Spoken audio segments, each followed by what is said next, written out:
There exists a place in the heart of colonial America where history and mystery intertwine in ways that defy conventional explanation. This is not a tale of fiction, nor is it a mere legend whispered around candlelight. What you're about to hear is the documented history of a mansion, a sprawling estate built upon foundations of unimaginable human suffering, wealth accumulated through the enslavement of thousands, and secrets so dark that even time itself seems unwilling to reveal them completely. For over 170 years, this mansion has stood as a monument to contradiction. From the outside, it appears as a testament to architectural grandeur and colonial opulence. But those who have ventured beyond its ornate gates speak of something profoundly different. They speak of presences in empty corridors, of voices echoing from locked chambers, of inexplicable phenomena that occur when the sun descends below the horizon. The walls remember, the stones remember, and perhaps most disturbingly, the spirits of those who are bound within these spaces remember as well. This is the story of the Mansion of the Restless Dead, a chronicle of human ambition, moral corruption, and the price that one family paid for their unbridled cruelty. It is a story that begins with splendor and descends into darkness, ultimately revealing that some debts can never be fully paid, no matter how much time passes. What truly happened between these walls? Why did an entire dynasty crumble into madness and ruin? And what exactly continues to walk the corridors of this estate in the dead of night? Stay with us as we uncover the answers to questions that history itself has tried to bury. In the year of 1742, in the fertile valleys of what was then New Granada, a family of Portuguese merchants named the Cipriano arrived with ambitions as vast as the Atlantic Ocean they had crossed. The patriarch, Don Gaspar Velázquez Cipriano, was a man of sharp intellect and sharper instincts, traits that would serve him extraordinarily well in the brutal machinery of colonial commerce. Don Gaspar did not come to these lands empty-handed. He arrived with capital, connections, and most importantly, with the documented right to establish a vast agricultural estate. He surveyed the rolling hillsides, the abundant water sources, the rich earth that seemed almost designed by Providence itself for cultivation. He saw potential where others saw wilderness, and in that potential he envisioned not merely a farm, but a dynasty. The location he selected was strategic, positioned along a tributary that led to major trading routes. His future estate would have unparalleled access to ports and markets. The climate was ideal for the cultivation of sugarcane, indigo, and cacao, crops that commanded extraordinary prices in the markets of Seville and Lisbon. All that was needed was one essential commodity: labor. By 1745, construction of the hacienda began. What rose from the earth over the following 8 years was nothing short of architectural audacity. The main mansion featured 3 stories of imported stone, quarried and shipped at tremendous expense from Portugal itself. The facade bore the intricate carvings and Baroque flourishes that announced to all who approached that this was the residence of not merely a wealthy man, but a man of consequence and taste. The interior was equally breathtaking. Grand staircases of mahogany curved upward like frozen dancers. Chandeliers of Venetian crystal reflected candlelight across frescoed ceilings, depicting pastoral scenes of Arcadian beauty. Scenes that stood in grotesque contrast to the reality occurring mere feet away. The library contained volumes in 4 languages, acquired from the great centers of European learning. The dining hall could accommodate 100 guests for celebrations that would last until dawn. But this splendor was not born from genius or innovation. It was born from a calculation of remarkable cruelty. The labor force that Don Gaspar assembled numbered in the thousands.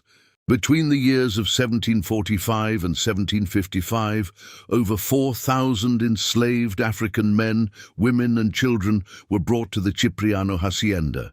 They arrived in chains, their eyes hollow with the trauma of capture and the hellish journey across the Atlantic.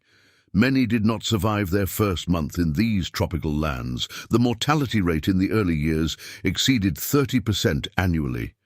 The plantation itself sprawled across 30,000 acres. The working areas were organized with the precision of a military operation.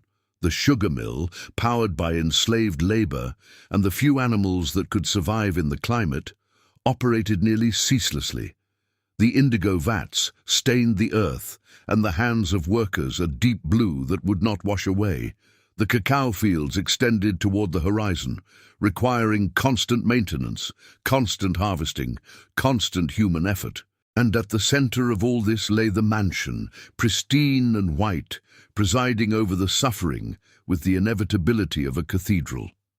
The wealth generated by the Cipriano Hacienda became legendary throughout the colonies.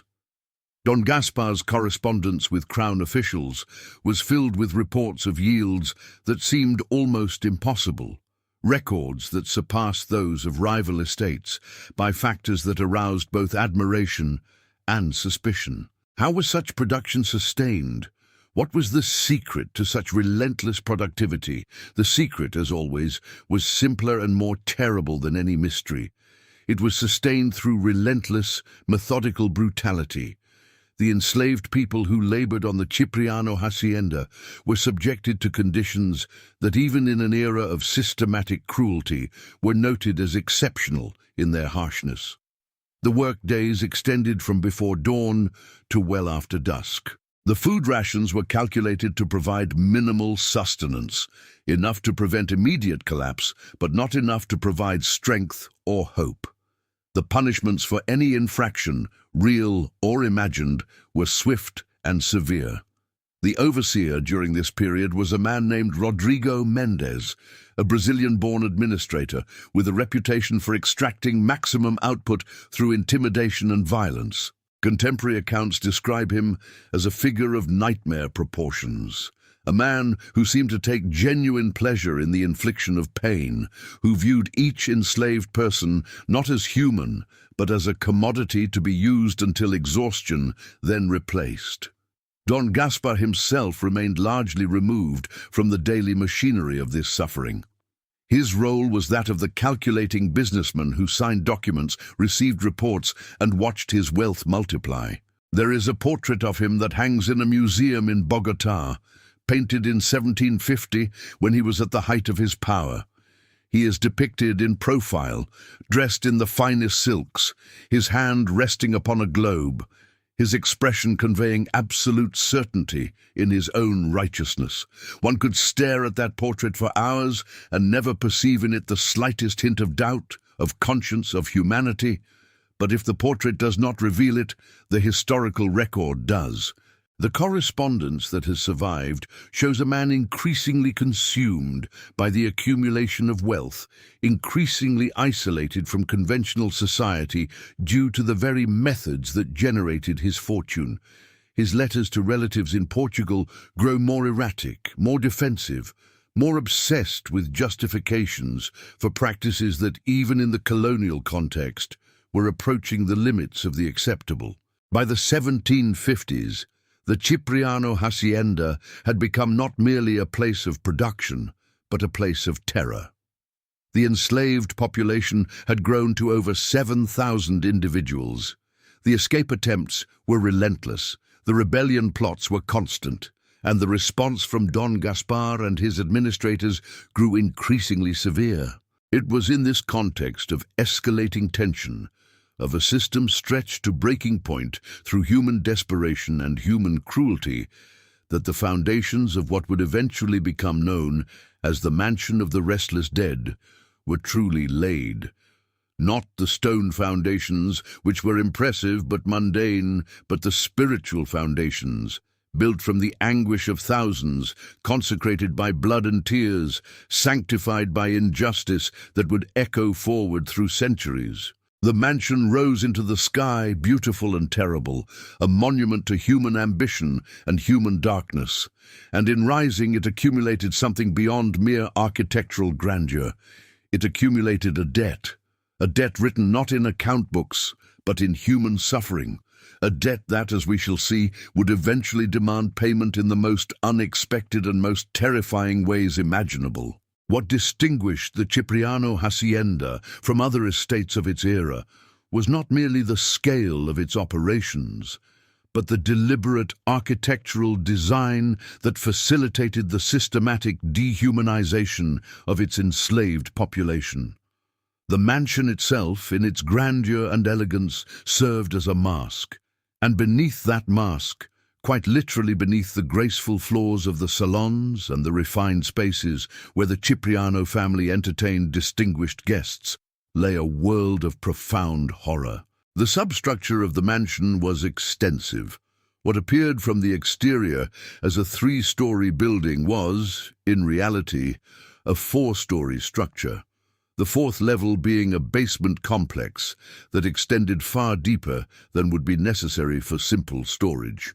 These underground spaces were accessed through hidden passages, concealed doors, and stairways that descended into darkness with a finality that felt almost bottomless. This was the domain of the enslaved people who served within the mansion itself: the cooks, the cleaners, the washerwomen, the guards, and those unfortunate souls designated for the most degrading purposes.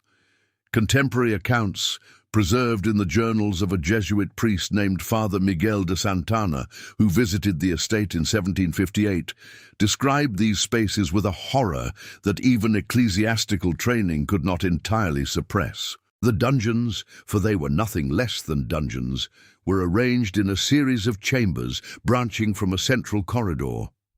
Some were fitted with iron rings and chains, explicitly designed as punishment cells.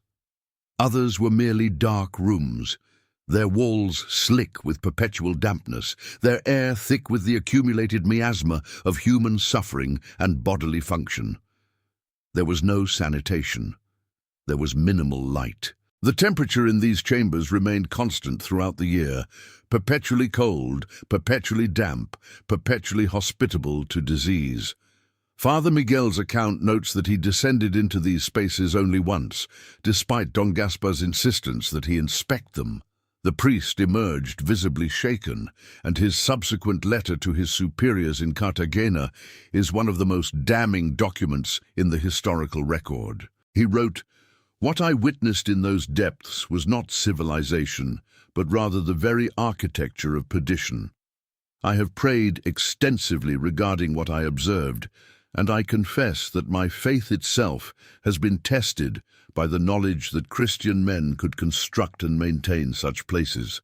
The uses to which these chambers were put were varied and systematic. Some were punishment cells, where enslaved people were confined in chains for infractions that ranged from insufficient work output to the crime of attempting to escape. The standard punishment for attempted escape was 1 month of confinement in these cells, emerging only briefly to receive minimal rations. Many emerged with permanent injuries from the shackles. Many did not emerge at all. Other chambers served darker purposes still. There were spaces designated for the confinement of women, separate from the men, where additional horrors occurred that the historical record is circumspect in describing, but which can be inferred from the notation "special purposes" in the administrative ledgers. The women confined in these spaces faced not only the brutality that all enslaved people experienced, but the additional brutality of sexual violence perpetrated by the overseers and by Don Gaspar himself. There is, in the Colombian National Archives, a document dated 1757 that lists the names of enslaved children born on the hacienda during that year. 73 children are listed. Next to each name is a notation of their parentage. In almost every case, the father's name corresponds to a European or European-descended man, while the mother's name is one of the enslaved African women. These notations are clinical, almost casual, revealing the utterly systematic nature of the sexual violence that occurred within the hacienda complex. But perhaps the most disturbing aspect of these subterranean spaces was their use for what can only be described as human experimentation. The Cipriano Hacienda, remote as it was, attracted not merely administrators and overseers, but also men of what we might charitably call scientific curiosity, physicians, naturalists, and intellectuals who came to observe and to experiment upon the enslaved population with a freedom that they could never exercise in more established European communities. One such figure was Dr. Baltasar Fonseca, a naturalist from Seville who spent the years from 1756 to 1759 at the hacienda, ostensibly documenting tropical flora and fauna, but who was actually conducting experiments on enslaved people in the depths of the basement. His journals, discovered in a private collection in Madrid in the 1990s, describe attempts to measure pain tolerance across different racial categories to determine which groups were more susceptible to tropical diseases, and other investigations that read more like the notebooks of a monster than a scientist. One passage from Fonseca's journal, dated March 1758, describes the systematic infection of enslaved people with tropical fevers in order to observe the progression of the disease. He notes with clinical precision the death of a woman he identifies only as Subject 47 and records his observations regarding her final hours with a detachment that is deeply sickening even to read nearly 3 centuries later. These basements, then, were not merely places of confinement and punishment. They were places where the very concept of human dignity was obliterated, where enslaved people were treated as experimental subjects, as property, as something less than human in ways that extended far beyond the brutality of the labor system itself. And it was in these spaces that something began to change. The workers who labored within the mansion, those who descended into those depths daily, or who were confined within them as punishment, or who witnessed the horrors that transpired there, these people began to speak of something that the historical record, sparse as it is, can only describe as disturbances.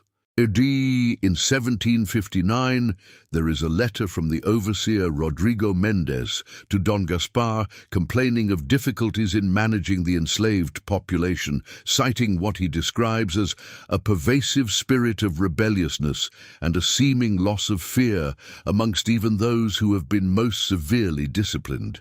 He notes that several workers claim to have witnessed visions and spectral visitations in the depths of the basement chambers. Mendez is dismissive of such claims, attributing them to the mental deterioration that results from confinement. But his very inclusion of this complaint in an official letter suggests that the matter was serious enough to warrant documentation. By 1760, the frequency of such reports had increased. Multiple accounts from overseers describe enslaved people, particularly those recently imprisoned in the basement chambers, exhibiting behavior that was described as touched by madness or visited by demons. Some of these people reported experiencing visions of their ancestors. Others spoke of voices that emerged from the walls themselves, speaking in languages that no European present could recognize, but which the enslaved people identified as the languages of their homelands and their dead. The response from the hacienda administration was characteristically brutal. Those who reported such experiences were subjected to additional punishment on the assumption that they were malingering or attempting to evade work through false claims of supernatural disturbance. Several people were whipped, shackled for extended periods, or in one documented case, subjected to forms of torture designed to drive out the demons that were supposedly possessing them. But the strange occurrences did not stop. Instead, they intensified. In 1762, a fire broke out in one of the basement chambers. The official record claims it was accidental, caused by an overturned candle. But the circumstances were strange. The chamber in question was one designated for the most severe punishments, a small isolated room with only one entrance and no ventilation. A worker named Thomas, who'd been confined in an adjacent chamber, reported that he heard singing in a language he did not understand immediately before the fire started. He claimed that the singing seemed to emanate from the very walls themselves, and that it possessed a quality that was simultaneously beautiful and deeply terrifying.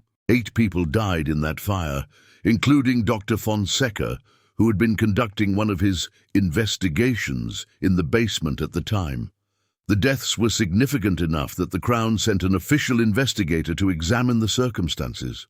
The investigator's report, preserved in the archives, notes irregularities in the physical evidence that suggested the fire's origin was not where the Hacienda authorities claimed it to be. After the death of Dr. Fonseca and the 7 enslaved people who perished with him, something shifted in the testimonies and accounts that emerged from the Hacienda. The enslaved people who worked within the mansion began to speak with increasing frequency and specificity of supernatural presences in the basement chambers. These presences were not described as generic demons or spirits, but as ancestors, as the deceased enslaved people who had died in those chambers and who, according to the beliefs of the African religions that persisted among the enslaved population, despite intense efforts to suppress them, had not been properly honored or allowed to rest. There are accounts from this period describing rituals being conducted in secret, in the deepest parts of the basement, in which the living attempted to communicate with and honor the dead. These rituals were conducted in defiance of the Hacienda authorities and in violation of the laws of the Spanish Crown, which strictly forbade the practice of non-Christian religions. It was during this period that the basement chambers of the Cipriano mansion began to acquire the reputation that would persist into modern times. The reputation of being a place where the boundary between the living and the dead had become permeable, where the suffering of centuries seemed to have worn the veil between worlds thin enough to tear. Now, as you listen to this account, you may be asking yourself, are we to understand these accounts as literal supernatural phenomena, or as the psychological responses of profoundly traumatized people to circumstances of unimaginable cruelty? This is a question that historians and scholars have debated extensively. What can be said with certainty is that something was occurring in those basement chambers that was significant enough to be documented by administrators, that was meaningful enough to the enslaved population to motivate resistance and ritual, and that was disturbing enough to the official representatives of the Crown to warrant investigation. The basement chambers of the Mansion of the Restless Dead had become a place where something fundamental was breaking. Not merely the bodies and minds of the enslaved people confined there, but something more metaphysical, something that the people of that era, regardless of their cultural or religious background, understood as the boundary between the world of the living and the realm of the dead. What do you think happened in those depths? What explanation do you find most convincing? Share your thoughts in the comments below and let us know whether you believe we are witnessing the documentation of literal, supernatural phenomena or the testimony of traumatized people desperately seeking meaning in circumstances of absolute horror. Do you think these explanations are mutually exclusive or can both be true simultaneously? By 1765, the situation on the Cipriano Hacienda had become untenable even by the standards of colonial cruelty. The enslaved population, numbering nearly 10,000 individuals, existed in a state of perpetual tension that made the estate resemble less a productive agricultural operation and more an armed camp perpetually on the brink of explosion. The immediate cause of this escalating tension was straightforward and economic. Don Gaspar had dramatically increased production quotas without increasing rations or reducing work hours. He had also begun a policy of selling off enslaved workers to other estates with increasing frequency, breaking families and communities with a callousness that went beyond even the standard brutality of the system. Additionally, The death rate from disease, malnutrition and overwork had reached such levels that the hacienda was operating at the edge of sustainability, with constant shipments of newly captured African people required simply to maintain the workforce. The response from the enslaved population was not immediate, but when it came, it was coordinated and sophisticated in ways that the hacienda authorities had not anticipated. The rebellion was organized through the network of secret religious practices that persisted in the depths of the hacienda complex. It drew on knowledge of guerrilla warfare transmitted through family lines from warfare in Africa. It incorporated understanding of the hacienda's geography and supply lines, developed through years of labor and confinement. And it was led by a man whose name has been preserved in historical records and whose legacy has acquired an almost mythical quality over the centuries. His name was Kwame, and he had been brought to the hacienda in 1748 at the age of 16, part of a shipment of captive people from the region of modern-day Ghana. Unlike many who did not survive the first years, Kwame not only survived, but acquired over the course of nearly 2 decades a detailed knowledge of the hacienda's operations and politics. He learned the Spanish language and Portuguese as well. He proved capable enough that he was eventually assigned to work as a translator and intermediary between the European administrators and the enslaved population, a position that provided him with unprecedented access to information about the estate's operations and vulnerabilities. Kwame was recognized by those around him as possessing qualities of leadership and spiritual authority.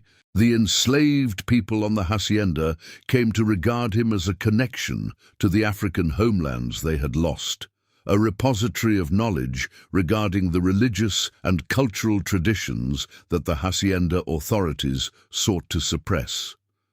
In the secret gatherings in the basement chambers and in hidden clearings at the periphery of the hacienda lands, Kwame assumed the role of both spiritual guide and strategist.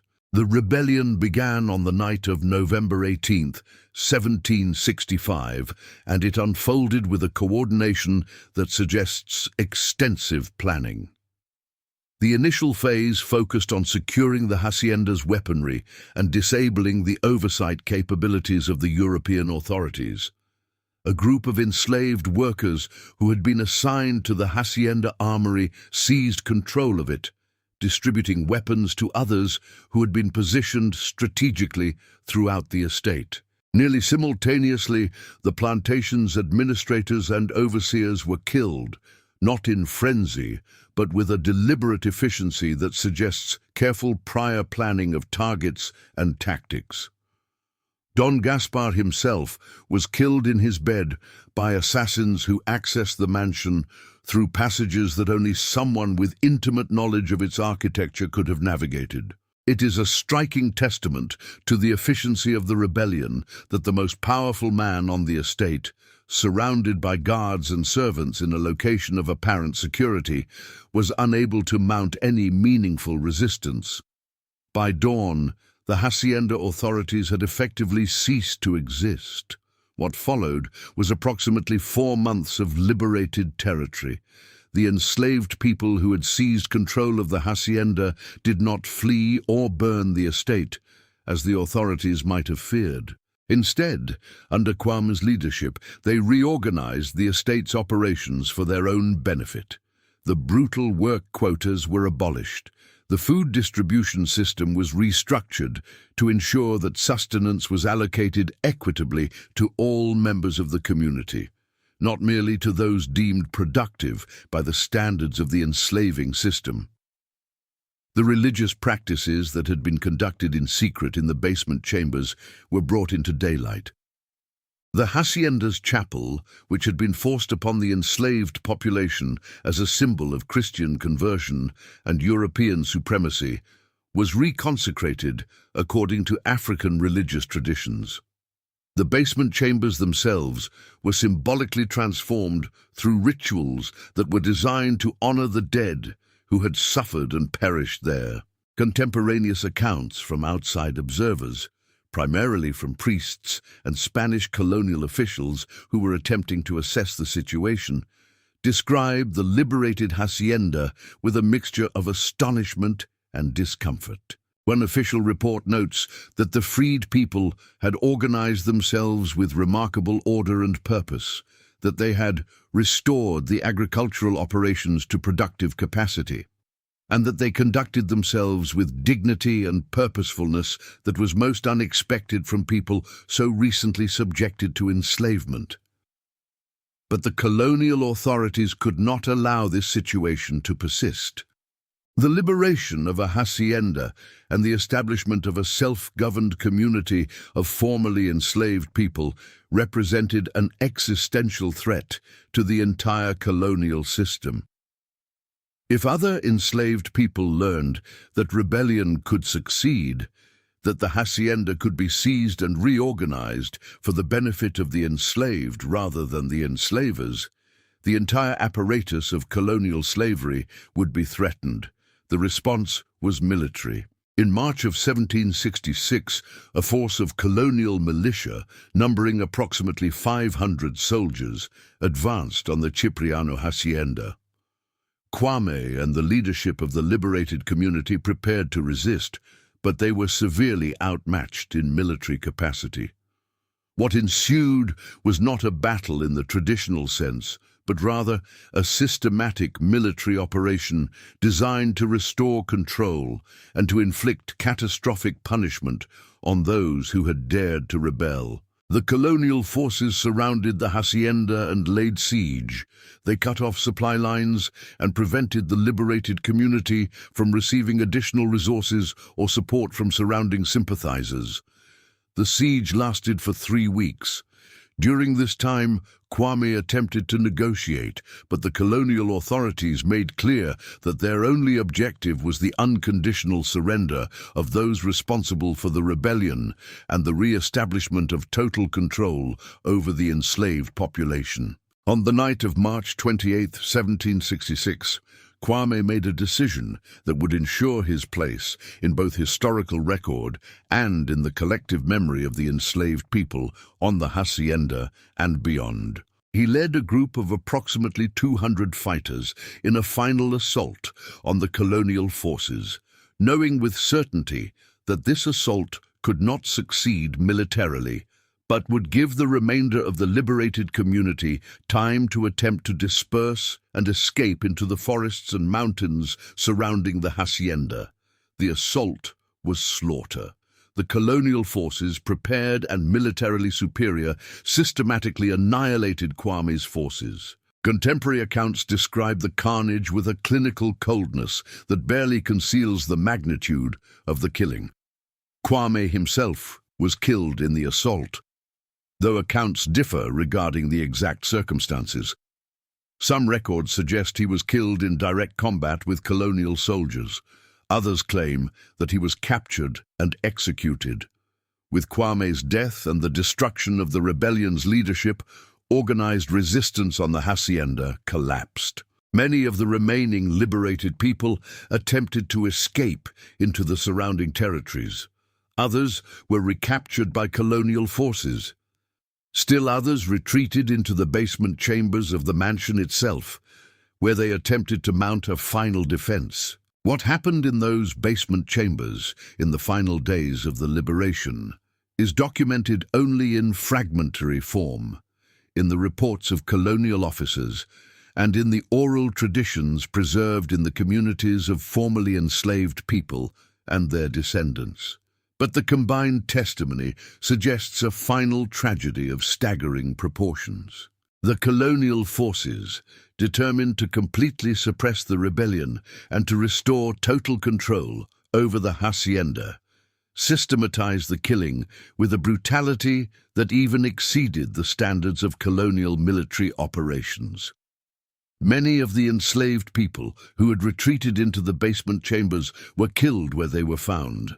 Others chose to end their own lives rather than face recapture and reprisals. Some historical accounts suggest that approximately 300 people perished in those basement chambers in the final weeks of the suppression of the rebellion, a death toll that, while small in comparison to the overall casualties of colonial violence, was concentrated in a relatively small geographical area and created a location saturated with death and trauma to an extraordinary degree.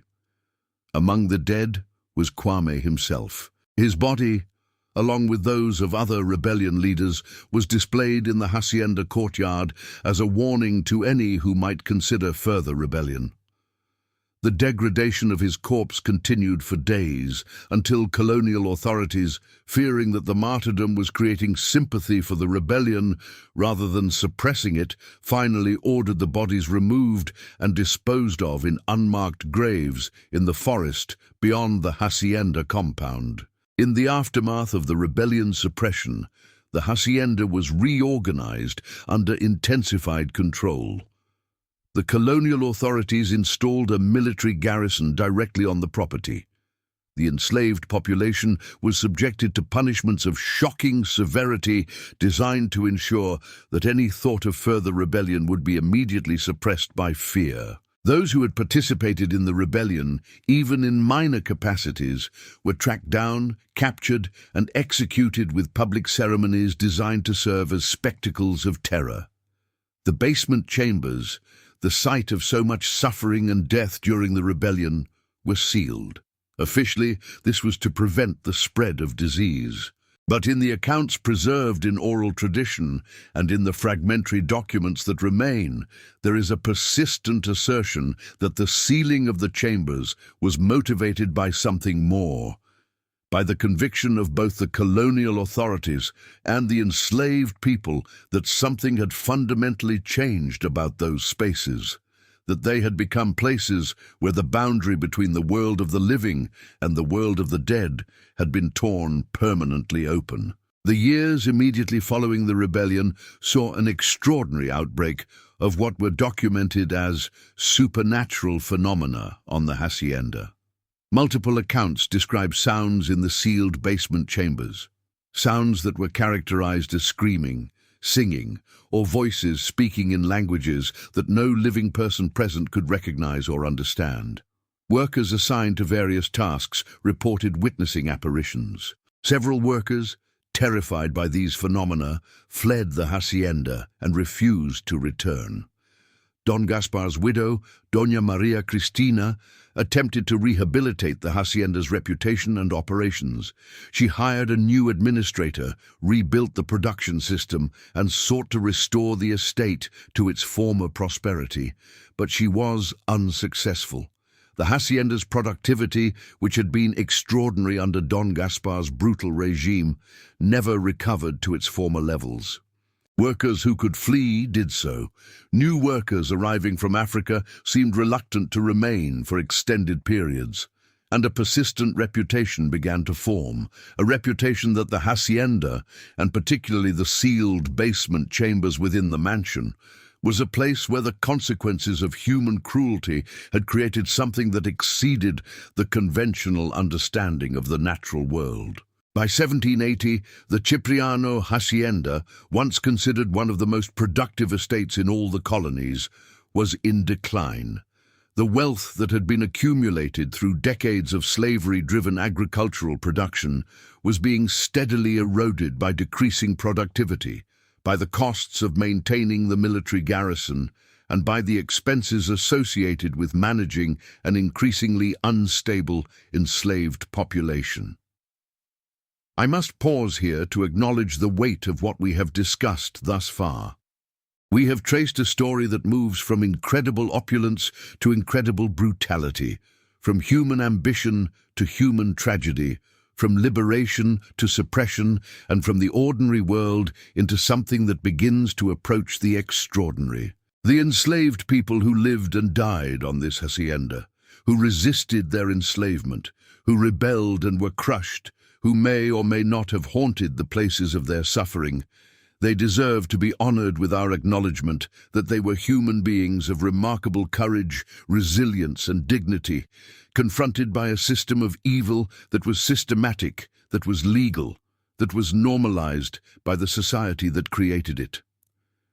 I thank you for remaining with me through this darkness. I know that what we are hearing is difficult, that it challenges us to confront the reality of historical cruelty in ways that are uncomfortable and disturbing. But this confrontation is necessary. The knowledge that such things occurred is essential to understanding who we are as human beings, what we are capable of, and what we must vigilantly resist in our own times. The best is yet to come. What follows are the supernatural consequences of this history, the manifestations that have persisted into the modern era, and the attempts to understand and document phenomena that may represent something unprecedented in our understanding of reality itself. The years following the suppression of Kwame's rebellion marked a fundamental shift in the trajectory of the Cipriano family. What had been, from 1742 through 1765, an epoch of extraordinary wealth accumulation and social ascendancy would be followed by a period of decline, instability, and tragedy that would stretch across generations. Doña Maria Cristina, Don Gaspar's widow, inherited not merely an estate but a burden whose psychological and spiritual dimensions far exceeded its economic implications.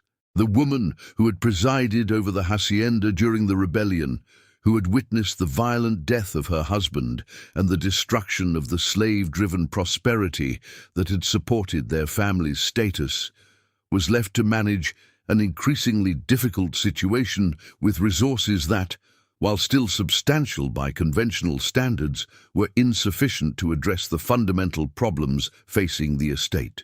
Historical records indicate that Doña Maria Cristina suffered what would now be recognized as severe trauma and depression in the decades following the rebellion. Her correspondence from this period, preserved in archives in Seville, reveals a woman increasingly preoccupied with religious matters, increasingly convinced that her family was subject to divine punishment for the brutality inflicted by her late husband. She would never remarry, despite receiving multiple proposals from men of considerable status and wealth. Instead, she devoted herself to pious activities, making substantial donations to the church and establishing convents in the cities of Cartagena and Santa Fe. In correspondence with a bishop, she refers to herself as the widow of the oppressor, and speaks of her life as dedicated to attempting to atone for the sins of my late husband, which have been written in blood upon the very stones of our hacienda. Her son, Diego Velázquez Cipriano, inherited the hacienda at the age of 23 in 1788, following his mother's death. Unlike his father, Diego appears to have lacked both the business acumen and the emotional detachment necessary to manage the estate effectively. Where Don Gaspar had been ruthlessly practical in his application of cruelty to maximize profit, Diego seemed almost paralyzed by ambivalence.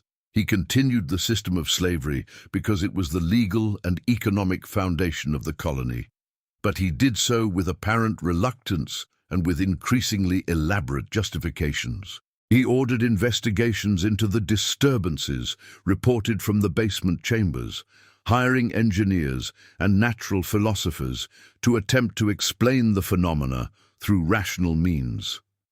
One engineer, commissioned in 1790, issued a report suggesting that the sounds emanating from the sealed chambers were the result of underground water flows and air currents creating acoustic phenomena. The report was thorough and technically competent, but it ultimately satisfied no one, neither those who worked on the hacienda and continued to report supernatural visitations, nor Diego himself, who seemed unconvinced by the engineering explanations despite commissioning them. Diego began to drink heavily. By 1795, his behavior had become erratic enough that his wife, Doña Francisca de Mendoza, felt compelled to remove herself and the children to Santa Fe, where they lived in the family's town residence, while Diego remained on the hacienda. Contemporaneous accounts describe Diego as a man obsessed, spending long hours in the library of the mansion studying works on theology, philosophy, and the occult, apparently searching for some framework that could explain the phenomena occurring within the estate. The health of the hacienda's enslaved population deteriorated further during Diego's management. Without the relentless but systematized brutality of his father's era, without clear direction regarding production and profit quotas, the estate fell into a kind of chaos. The workforce, increasingly aware that the hacienda's prosperity was fading and that the authority structure was unstable, became increasingly resistant to the labor demands placed upon them. Several escape attempts occurred, and several were successful. The production of sugar and indigo continued, but at levels substantially below the estate's historical peak. But the most significant deterioration was occurring at a level that had little to do with agriculture or economics. It was occurring in Diego's mind and in the atmosphere of the hacienda itself. In 1798, Diego's wife received a letter from him that expressed with stark clarity his deteriorating psychological state. He wrote, "I am pursued by visions in this place. I see them not only in the depths of the basement, but in the corridors of the mansion itself, in the dining hall where my father entertained guests, in the library where I now spend my days reading about things that should not be read about. They do not come as demons, but as women and men, their faces marked by suffering. They speak in languages I cannot understand, but whose meaning is nonetheless clear. They call upon me for justice, for recognition, for some acknowledgement that their suffering was real, that their deaths were not inconsequential. I cannot provide them with these things. I cannot undo what has been done. I can only bear witness to their presence and feel the weight of that witnessing." Diego's death in 1802, at the age of 37, was officially attributed to a tropical fever. But contemporary accounts suggest something more complex. He was found dead in the library, in a chair facing directly toward the corridor that led to the stairway descending to the sealed basement chambers. There was no evidence of violence, but there was evidence of significant psychological disturbance. The walls of his room were marked with writings, apparently in his own hand, consisting of attempts to write the names of people whose names he apparently felt compelled to record, though the handwriting was so degraded and the names so imperfectly rendered that it was impossible to determine what he was attempting to accomplish. His son, Carlos Cipriano, inherited the hacienda at the age of 14. The young man who inherited a failing estate and the weight of family history was said by those who knew him to be exceptionally talented and intelligent, but also profoundly sensitive to spiritual and psychological matters in ways that appeared to exacerbate rather than resolve the problems facing the estate. Carlos's adolescence and early adulthood were marked by a series of illnesses that seemed psychological in nature, even though they manifested with very physical symptoms. Fevers without apparent organic cause, paralysis of limbs that would resolve when he was unconscious or distracted, but would return when he directed his conscious attention to them. Periods of profound depression during which he would remain confined to his chambers for weeks at a time, seeing no one, consuming minimal food. He did marry in 1820, at the urging of his extended family, who hoped that marriage and the responsibilities of a wife and the eventual production of heirs would provide him with the psychological grounding necessary to function effectively. The woman he married was Doña Beatriz Perez, the daughter of a significant colonial administrator. By all accounts, she was a woman of considerable character and intelligence, but she was also a woman who had entered into a marriage with a man whose psychological stability was fundamentally compromised. Beatriz's letters to her mother, written in the months following her marriage and preserved in private archives in Bogotá, reveal a woman attempting to understand and manage a situation that was rapidly exceeding her capabilities. She describes her husband's increasingly erratic behavior, his apparent terror regarding the basement chambers, and his conviction that the hacienda was inhabited by the spirits of the enslaved people who had died there. She also describes, with apparent concern, his growing conviction that his family had been specifically cursed for the sins committed by his grandfather, and that the curse would manifest through the destruction of the male line and the erasure of the family's fortune. "My husband speaks as though he is the instrument through which justice is being enacted," Beatrice wrote in one letter. "He does not resist this conviction, but rather seems to accept it as inevitable.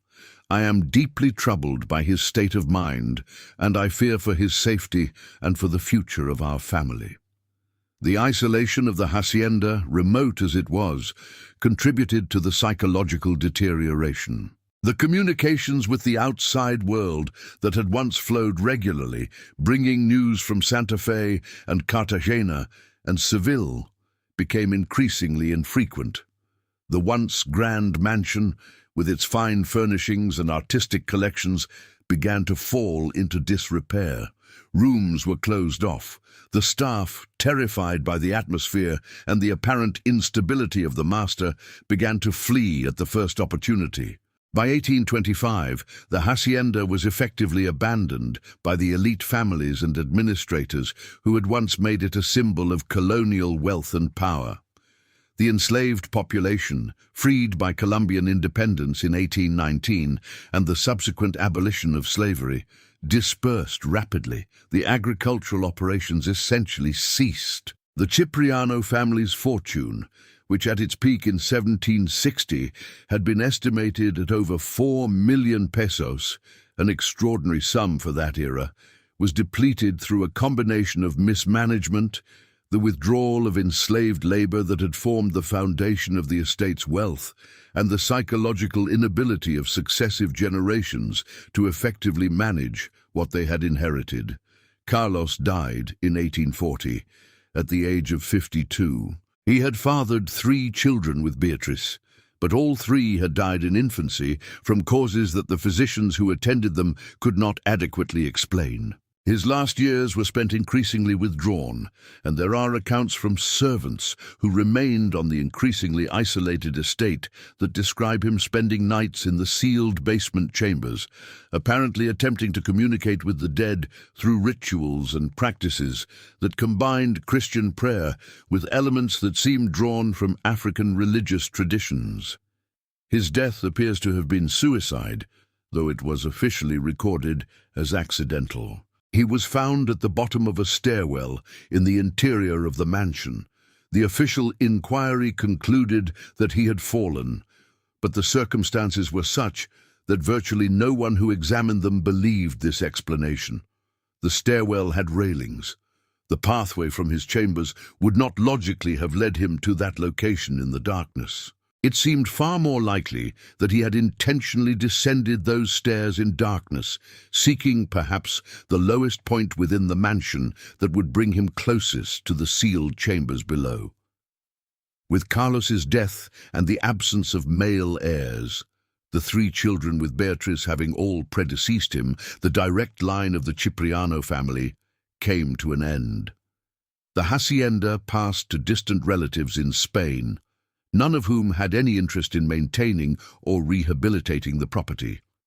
By 1850, the mansion of the restless dead had become exactly that, a dead place, a location that generated no wealth, supported no operations, and served primarily as a repository for memories of cruelty, rebellion, and the slow erosion of a family's fortune and sanity. But the story does not end with abandonment. In fact, in a sense, it only begins. The hacienda remained largely abandoned through the latter half of the 19th century and the early decades of the 20th century. The building itself, constructed with exceptional solidity, resisted the ravages of time better than it might have otherwise. The thick stone walls, the quality construction, the isolation from urban development, all of these factors meant that the mansion did not rapidly decay, but rather persisted as a monument to a world that had passed away. It was in the 1950s that the hacienda began to attract serious scholarly and investigative attention. The Colombian government, in an effort to preserve significant historical sites, commissioned a survey of colonial-era properties of architectural or historical importance. The survey team that arrived at the Cipriano Hacienda in 1952 was composed of architects, historians, and restoration specialists. What they found was a building that was remarkably well preserved despite nearly a century of abandonment. The architectural survey was completed in 1954 and recommended that the hacienda be preserved as a historical monument. However, the restoration effort that followed revealed something unexpected. The building, despite its apparent structural soundness, seemed to resist habitation. Workers assigned to the restoration effort reported difficulties that ranged from the mundane, tools that would disappear and then reappear in unexpected locations, to the disturbing, workers experiencing unexplained feelings of dread and anxiety, instruments malfunctioning without apparent cause, and consistent reports of sounds emanating from the sealed basement chambers despite their apparent structural integrity and the removal of any potential sources of acoustic phenomena. One restoration team leader, an architect named Roberto Gomez, documented his experiences in a journal that was published posthumously. His early entries demonstrate professional objectivity and skepticism regarding the reports from workers. But as the restoration effort progressed, his tone shifted. By midway through the project, his journal entries reveal a man grappling with phenomena that resisted conventional explanation. One entry, dated June 1953, reads, "We have attempted multiple approaches to access the sealed basement chambers, seeking to understand the sounds that are persistently reported by workers. The chambers appear to be sealed with remarkable efficiency. We have located no cracks, no gaps, no apparent means by which sounds could penetrate from outside. And yet, the sounds continue.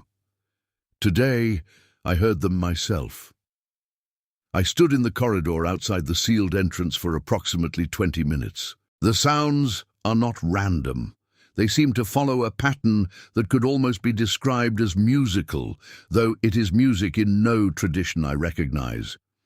Some of the workers have suggested that the sounds might be in an African language or in an African musical tradition.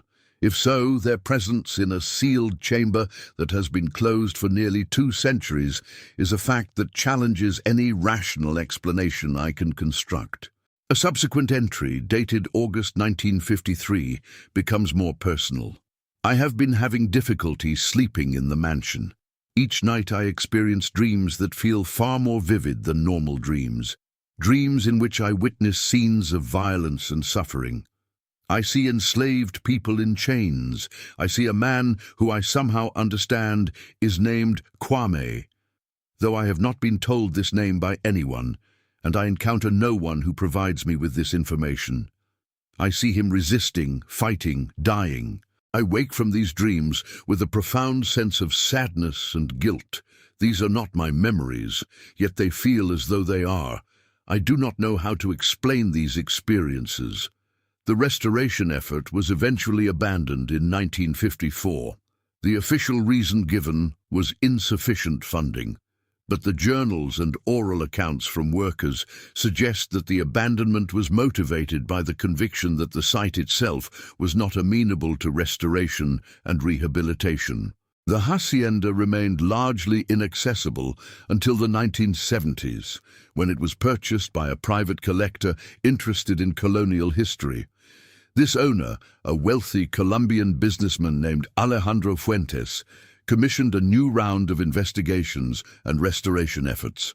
Fuentes was fascinated by the historical record and skeptical regarding the supernatural claims. He hired engineers, historians, and a paranormal investigator named Dr. Hernan Lopez, who possessed a reputation for bringing rigorous scientific methodology to the investigation of unexplained phenomena. Dr. Lopez spent 3 months at the hacienda in 1975, conducting extensive investigations. His work involved recording equipment, photographic documentation, interviews with workers, and detailed examination of the physical structure of the building. His final report, which was published as a small monograph in 1977, represents perhaps the most detailed scientific examination of the hacienda's phenomena conducted to date. Lopez's findings were equivocal but significant. His recording equipment clearly documented sounds emanating from the sealed basement chambers, sounds that did not correspond to any known natural acoustic phenomena, and that seemed to vary in response to human presence and activities within the mansion. He recorded voices that, when analyzed spectrographically, appeared to contain patterns consistent with human speech, though the languages could not be immediately identified. He documented temperature variations in the sealed chambers that should not have been possible given the structural conditions. And he recorded multiple instances in which his sensitive optical equipment seemed to detect movement in the sealed chambers, despite the complete visual isolation created by the sealed doors and walls. Perhaps most significantly, Lopez documented something that previous investigators had noted but not emphasized.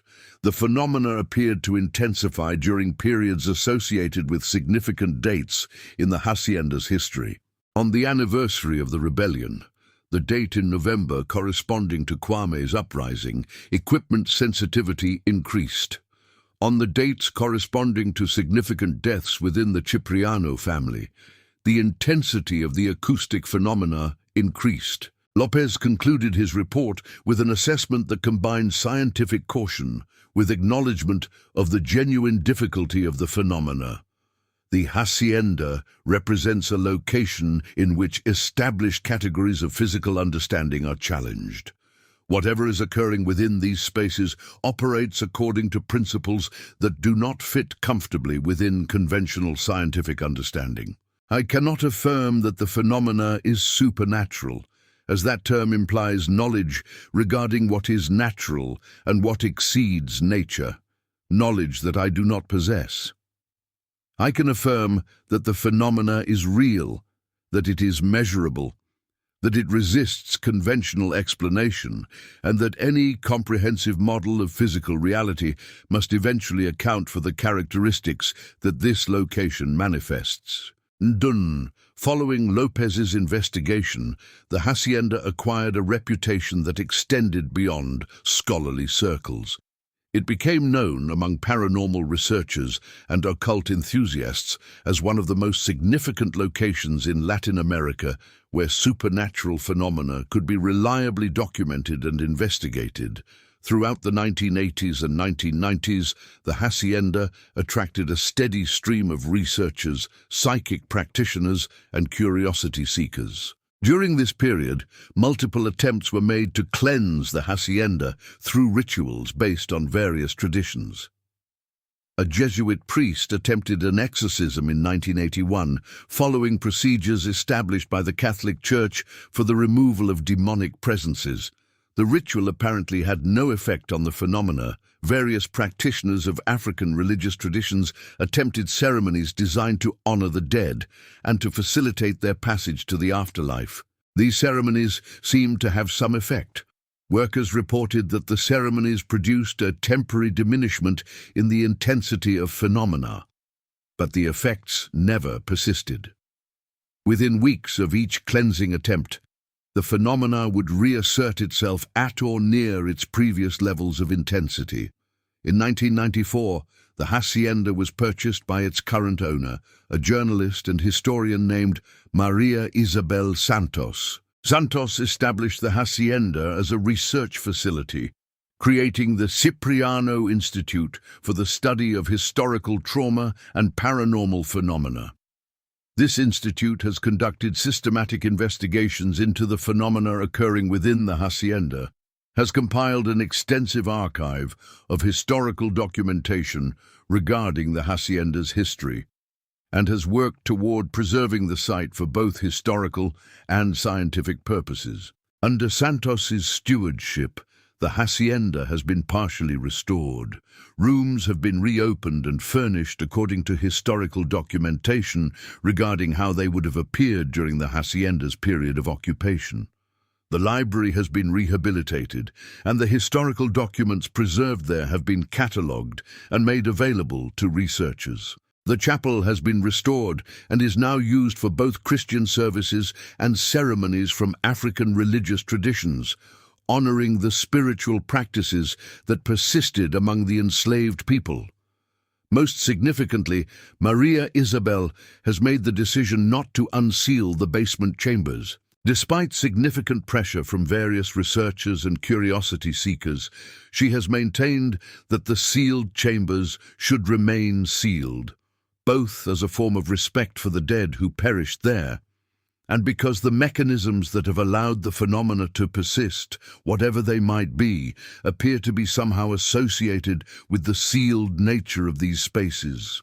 Opening them, she argues, might cause something to be released that cannot be recontained.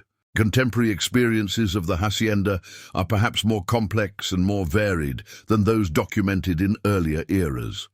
Individuals visiting or working at the site report phenomena that range from the subtle to the dramatic.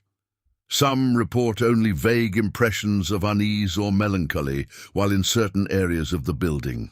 Others report more distinct experiences, seeing apparitions, hearing voices, experiencing sudden and intense emotional states that they cannot explain, and most notably, experiencing vivid dreams while sleeping within the building that seem to involve the witnessing of historical events related to the hacienda.